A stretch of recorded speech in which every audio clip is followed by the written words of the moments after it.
سابق fast bowler اور لاہور قلندر کے ہیڈ کوچ عاقب جاوید نے شان مسعود کو نائب کپتان بنانا غلط فیصلہ قرار دے دیا۔ انہوں نے کہا کہ کپتان اور کوچز کے لیے مشکل ہوتا ہے، لیکن اس سلسلے میں پہلی تیاری تو کر لیں۔ ابھی ہم سے ایک ٹیم پوری نہیں ہوتی اور ہم الگ الگ ٹیموں کی بات ہو رہی ہے۔ عاقب جاوید نے کہا کہ یہ سب نئی مینجمنٹ کمیٹی کی سوچ نہیں، دوسرے لوگوں کی خواہش ہے۔ میں سمجھتا ہوں کہ نئی مینجمنٹ کمیٹی کو فول آف پلیئرز بڑھانے پر کام کرنا ہوگا۔ ابھی ہم ہر فارمیٹ کے الگ کپتان بنانے کے لیے تیار نہیں ہیں۔ کبھی ہم آسٹریلیا بننا چاہتے ہیں تو کبھی ہم انگلینڈ بننا چاہتے ہیں۔ پہلے ان کی کامیابی کی کہانی سے تو سیکھو۔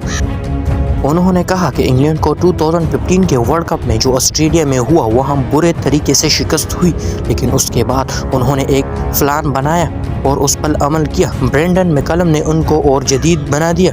جس انداز میں اب وہ کرکٹ کھیل رہے ہیں وہ اب روایتی کرکٹ تو رہی نہیں۔ ہمیں پہلے ہوم ورک کرنا ہے، پھر کچھ فیصلے کرنا ہوں گے۔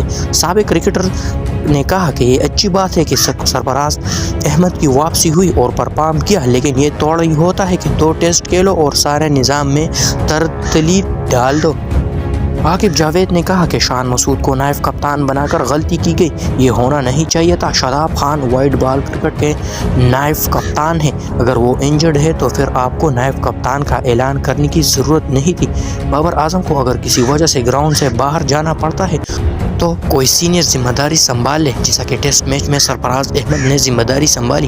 اگر سرفراز ٹیم میں ہے تو وہ سنبھال لے، ورنہ محمد رضوان سنبھال لیتا۔ شان مسعود کو نائب کپتان بنا کر اچھا فیصلہ نہیں کیا گیا۔